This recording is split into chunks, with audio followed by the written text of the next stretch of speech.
dar início à sessão esta sessão do LACNOG, que tem uma peculiaridade.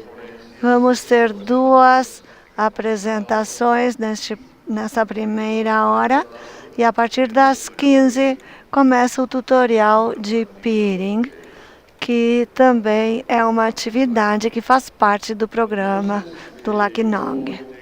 Então, agora eu tenho dois palestrantes muito especiais para o período da tarde, que eu gostaria de apresentá-los. O primeiro deles é um amigo de muitos anos, que fazia 27 anos que a gente não se encontrava, e nos reencontramos aqui. Esse senhor que eu vou lhes apresentar é a pessoa que deu início aos workshops de tecnologia em Cuba. E aí a gente se envolveu nesse esforço, e para mim é uma grande honra apresentar nessa tarde o Carlos Armas, da NSRC, com a apresentação Route Views, estado atual e boas práticas na observabilidade do BGP global. Peço uma salva de palmas para Carlos Armas.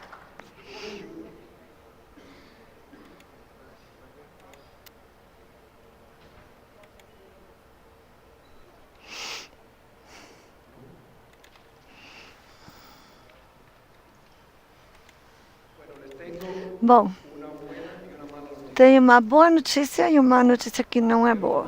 A primeira notícia é ruim. Vão ter que me ouvir meia hora. A boa notícia, Alejandro vai falar depois de mim, então não vão embora. Apresentações. Eu sou Carlos Armas. Eu nasci em Cuba. Mas a metade da minha vida adulta já faz que eu moro no Canadá. Eu venho em representação do NSRC, uma organização sem fins lucrativos com base na Universidade do Oregon, e a apresentação é sobre uma ferramenta que não é comercial, é de código aberto, e aqui é a minha propaganda. Olha. Aqui vocês têm Route Views. Eu sei que o Sistema Autônomo 6447. Vamos falar sobre este projeto que leva muitos anos.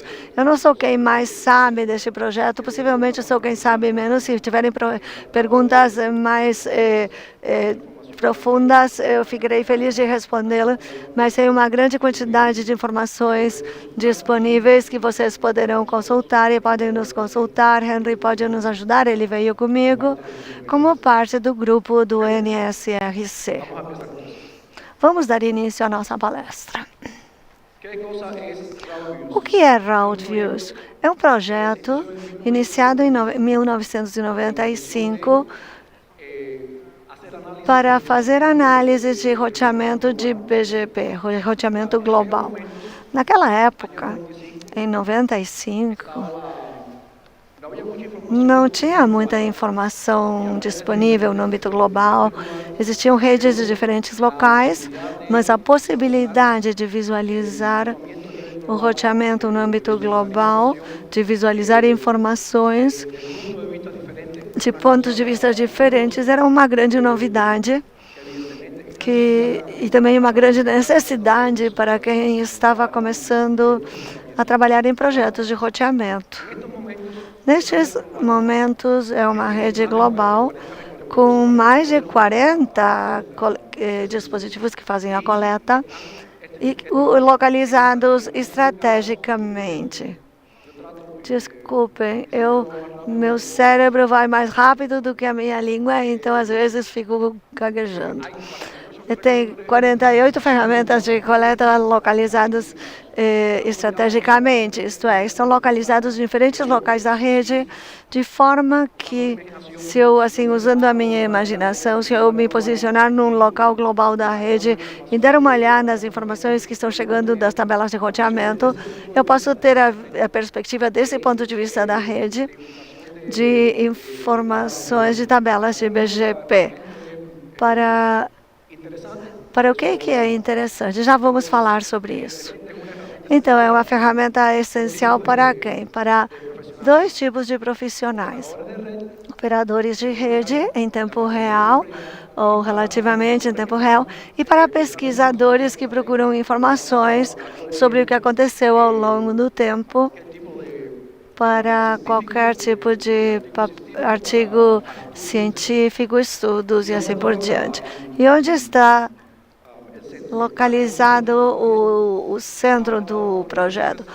Está operado por NSRC, a organização que eu represento, na Universidade do Oregon.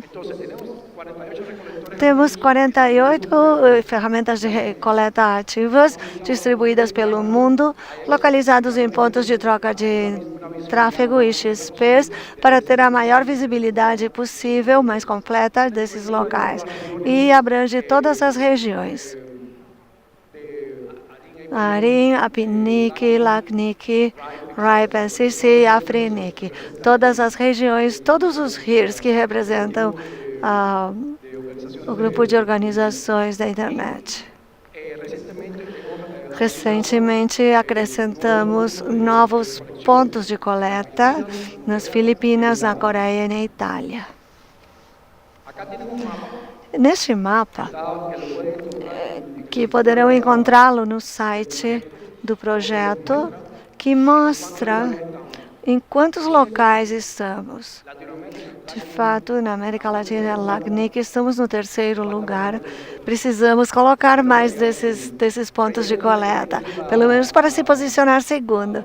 Aqui vocês visualizam a representação de onde podemos fazer a coleta de informações em todos esses pontos globais. Vamos falar sobre a tecnologia e a arquitetura do sistema. E quando a gente fala arquitetura, estamos falando especificamente do coletor que a gente coloca num ponto específico, num IXP. Quase todos, se vocês verificarem aqui,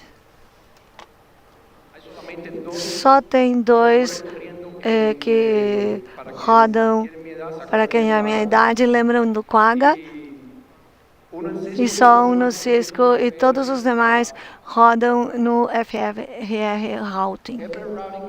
Não, FR Routing. FR Routing é um desenvolvimento que foi realizado a partir do Quagga, disponível.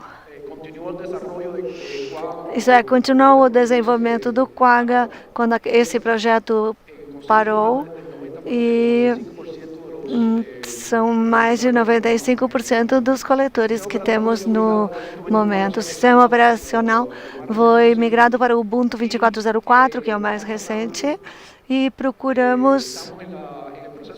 estamos no processo de transição de equipamentos físicos para máquinas virtuais, porque é muito mais fácil fazer um download para quem vai nos ajudar a colocar o coletor em algum local do mundo do que encaminhar equipamento. Os discos rígidos quebram, a caixa. Isso não acontece com as máquinas virtuais. Em armazenamento temos mais de 50 terabytes de dados BGP históricos coletados a partir de 97.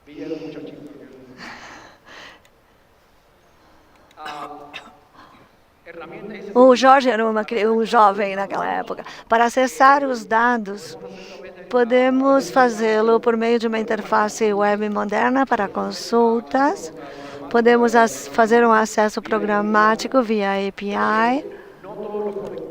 De fato, nem todos os coletores estão representados em API. A outra forma de acessar é por meio de Telnet.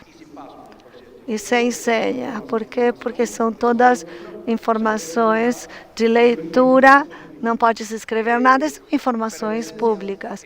Mas, essencialmente, nós estamos aqui para lhes falar que, por gentileza, usem APIs sempre que for possível. Se por qualquer razão não puderem usar API, então sim, usem Telnet. A intenção é que, com o tempo, a gente faça a migração total para a API, já sem usar Telnet.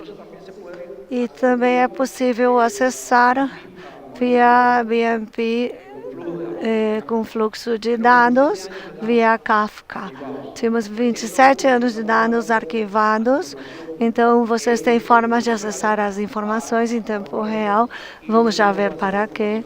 E tem formas de acessar as informações históricas para as atividades que não são urgentes. Aplicações práticas. Tem duas aplicações práticas que eu denomino urgentes ou de tempo real, que são, número 1, a detecção de sequestros e erros. Detecção de sequestros e erros de roteamento. Então, detecção de sequestros. O cliente liga e fala que não pode acessar o serviço X. A gente vai e procura as informações do que eu estou anunciando, se o que eu quero que seja anunciado, se o meu caminho foi sequestrado, a minha rota foi sequestrada por alguém que não tem boas intenções. Assim, penso ou verifico que o sistema de origem não é aquele que eu quero ter uma linha de base. Me ligaram e percebemos que nos roubaram a rota. Isso é uma urgência. A outra urgência é, eu quero saber se o que eu anuncio, como é que o que eu anuncio é visualizado em diferentes locais. Fizemos uma mudança e queremos ver se essa mudança não apresenta erros. Então, esse é o princípio de uso que a gente denomina em tempo real. O outro tipo de uso é para a pesquisa acadêmica. Aí não temos pressa, não há urgência, estamos trabalhando num artigo científico.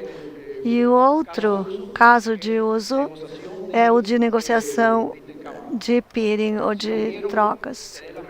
Se eu quero dar aos meus clientes o melhor serviço possível, eu posso analisar em quais locais eu poderia lhes oferecer maior alcance, menor latência, menos demora aos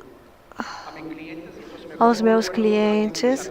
Então, aí eu faço, de acordo com alguém que temos um grande tráfego com sistema autônomo, por que a gente não faz um peering direto em vez de passar por esse provedor? Ou para a parte de custos, para fazer análise de custos e poupar dinheiro. Então, temos um ecossistema de ferramentas que foram desenvolvidas ao longo dos anos e algumas são referidas. O caso perfeito que eu usava antes era o BGPmon, que já não está. As ferramentas, nós não somos quem as controla. Muitas ferramentas, como o BGPmon, foram compradas pela Cisco. Em outros casos, o projeto que antes as pessoas usavam e agora não funciona. E tem outros casos de ferramentas que não conhecemos, que estão sendo produzidas e usadas. Então, são muitas as ferramentas e se quiserem saber mais sobre elas, façam as pesquisas no nosso site, na internet, e vão perceber do leque de ferramentas em uso. É uma espécie de história. No que estamos trabalhando neste momento? Agora estamos trabalhando primeiro, procurar acrescentar pontos de coleta na rede global. Acrescentar os pontos de coleta, para isso tem toda uma política ou orientações sobre como fazer essa coleta e que tipos de requerimentos existem para fazer essa coleta. E nos próximos anos queremos acrescentar 5 a 10 pontos mais de coleta. Não temos certeza de se todos eles vão dar certo, estamos fazendo conversas, mas esperamos conseguir colocar até 10 nos próximos anos. O outro projeto no qual estamos trabalhando é a substituição do acesso ao telnet tradicional. Queremos levar route views para que seja 100% API e remover o acesso via telnet. Esse é outro dos nossos projetos. Metas. Dos objetivos que estamos trabalhando. E habitualmente queremos reforçar a parte de streaming. E uma parte importante é o que estamos trabalhando sobre a disponibilidade e a segurança dos dados históricos que temos. Temos informações que já de uns 27 anos e temos duas cópias. Temos duas cópias de backup, mas estão localizadas no Oregon. Infelizmente, o Oregon está no cinturão de fogo do Pacífico e queremos colocar esses dados num outro local, esperando que não aconteça nada ainda, mas caso aconteça alguma coisa no local onde estamos. E além disso, estamos trabalhando na automação, com princípios de DevOps, fazer a gestão da infraestrutura, de fazer a automação da infraestrutura que nós temos, da gestão da infraestrutura. Estamos falando sobre políticas de peering. Os requisitos para quem quiser colaborar conosco estão bem definidos. Primeiro, é uma política seletiva baseada em valor agregado. O que é o valor agregado? Procuramos colaboradores em locais onde temos pouca visibilidade. Não faz sentido ter pontos de coleta redundantes no lugar se a visão da rede é a mesma. Então, estamos dando prioridade a quem queira cooperar conosco, que estejam no local onde temos pouca visibilidade. Faz sentido, a gente quer cobrir as partes onde estamos cegos. Ainda queremos que o equipamento, que o sistema autônomo deve ser público, não pode ser privado, e o equipamento e a localização devem ser estáveis.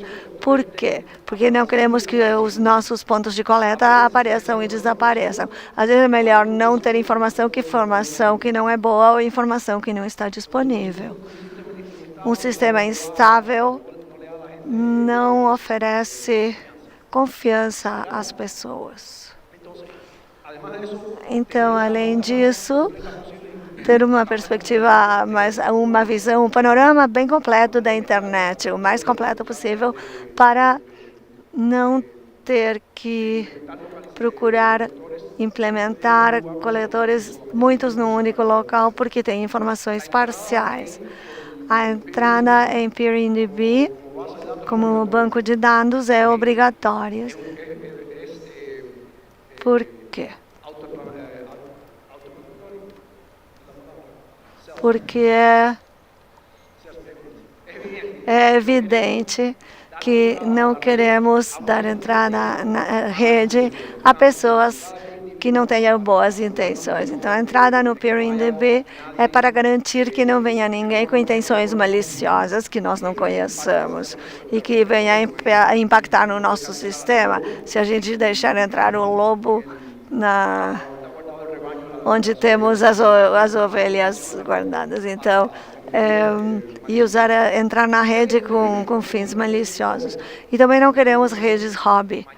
Não queremos que amanhã Jorge Villa queira ter um coletor porque na sua casa ele está fazendo uma corrida na cozinha da casa. Queremos uma rede estabelecida onde o trabalho inicial de ter esse ponto de coleta nos garanta quantidade suficiente de anos de operação estável. Há duas modalidades de conexão muito simples.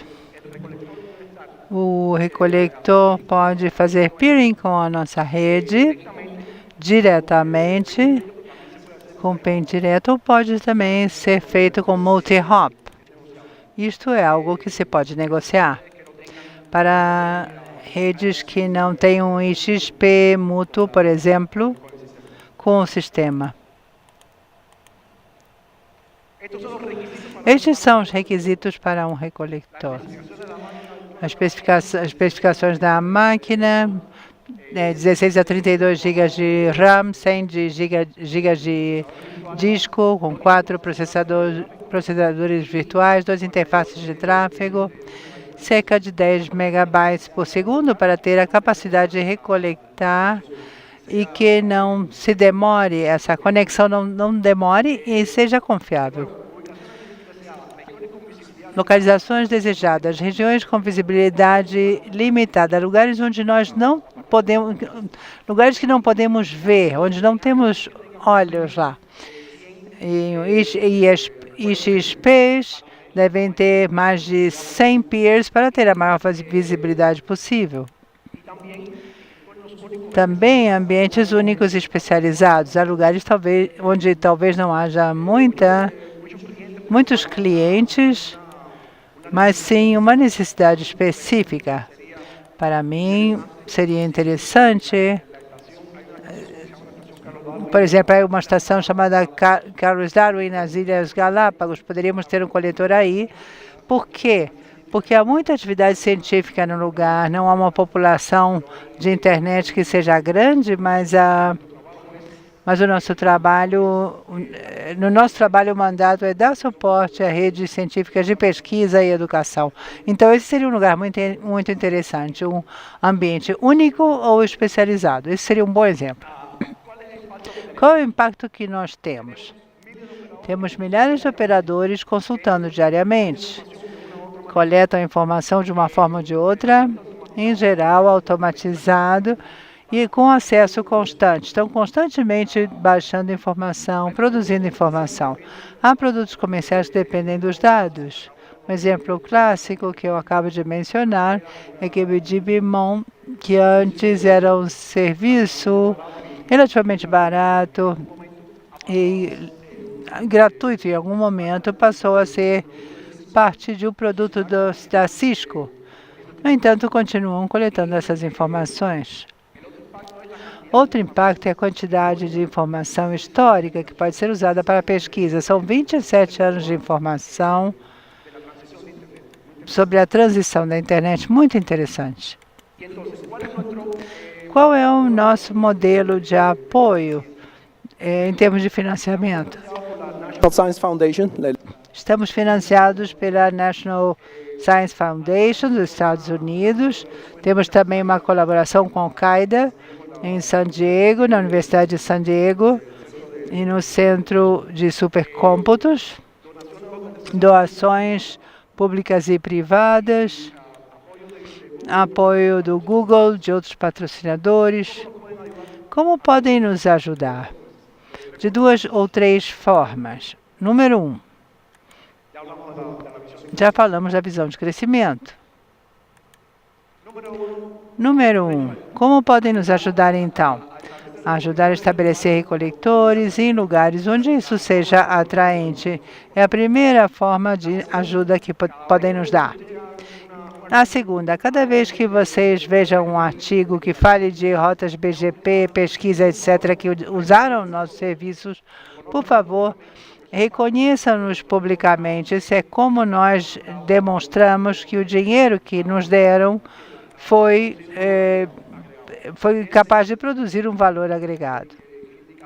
O indicador do nosso projeto é quitar esse número feio que vocês estão vendo aí, DOI, aqui está.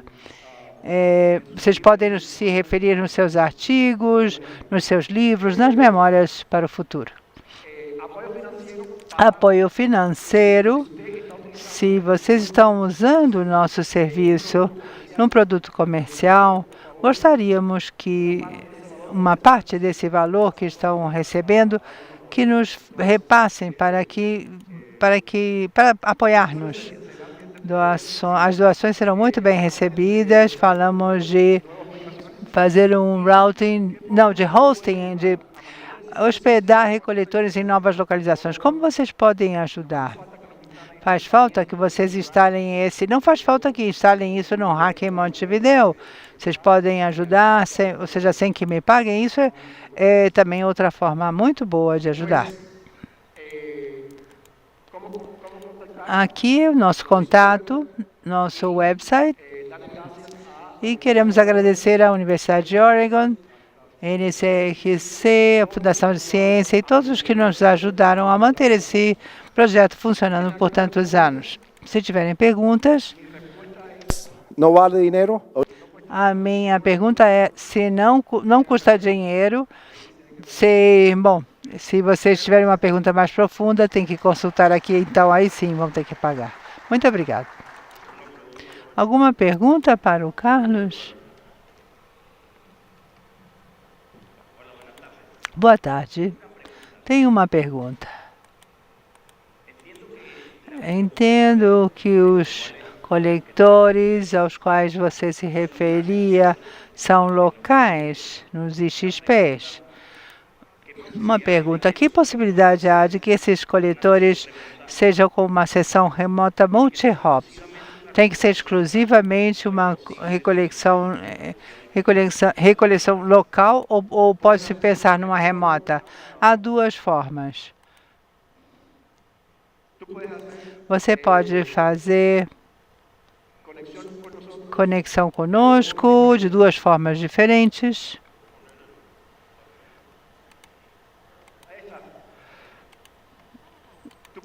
Você pode entrar em contato conosco, fazer sessões diretas. Se estiver bem localizado, pode fazer multi-hop também. Isso estava no nosso slide, a resposta. Então, é possível. O que você perguntou é possível.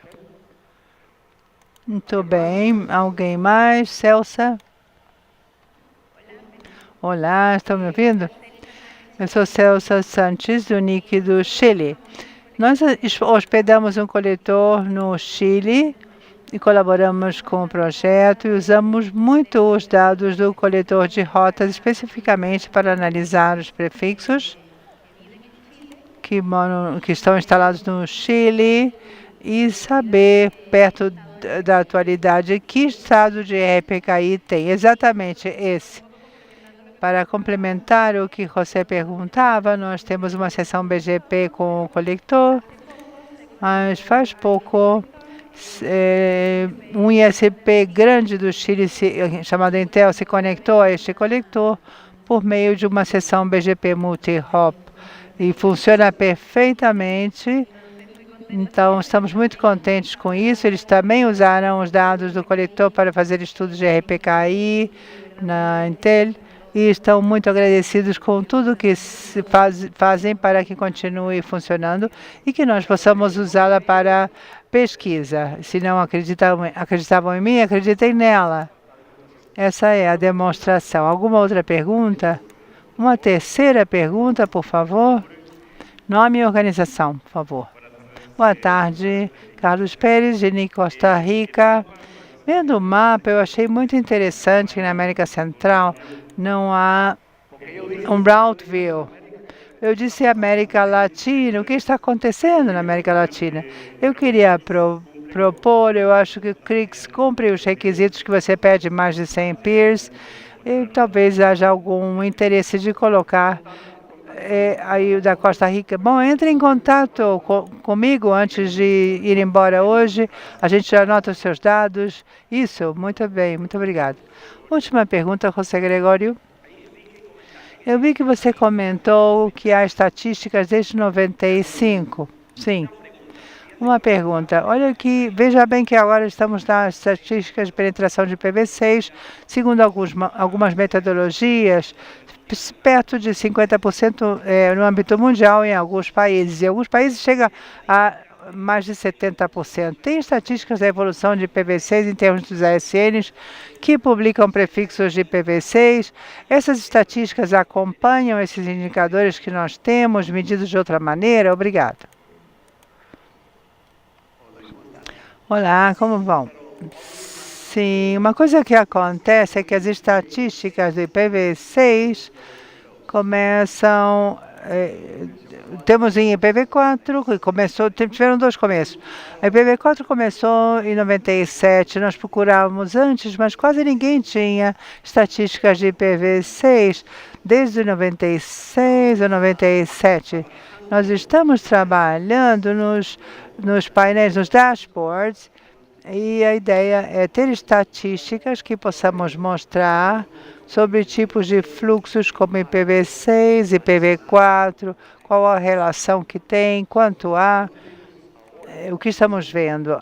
Agora mesmo não temos, mas é uma muito boa pergunta e eu vou dizer que é uma pessoa que está fazendo, vou falar com a pessoa que está fazendo os dashboards justamente para incluir no futuro e também que estejam públicos, estejam disponíveis publicamente. Mais perguntas? Não, então vamos dar um aplauso para o Carlos, também para Harry Allen, que também nos ajudou.